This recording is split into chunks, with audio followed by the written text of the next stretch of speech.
Shqipëria në standardet e një vendi të zhvilluar në vitin 2017. Premtimi ju bë studentëve të Elbasanit nga kreu i grupit të punës së Partisë Demokratike për këtë qark, Arben Imami. Kur kërkojmë një mandat tret, kërkojmë një mandat që ta mbyllim të gjithë infrastrukturën e këtij vendi për ta çuar këtë vend në stadin e një vendi të zhvilluar. Duam që Shqipëria në 2017 të ketë standardet e një vendi të zhvilluar.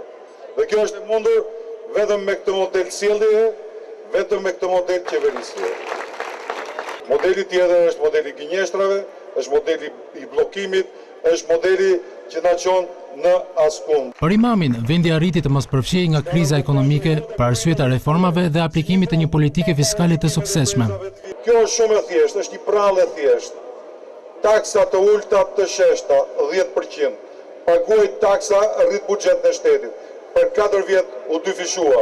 Kjo është arsyeja që ne mund të investojmë për zhvillimin në këtë vend, për zhvillimin e industrisë, për zhvillimin e bujqësisë, infrastrukturës e kështu me radhë. Gjatë këtij takimi, Arben Imami shprehu bindjen se të rinjt me 23 qershor do të votojnë Partinë Demokratike për zhvillimin e vendit dhe integrimin e tij.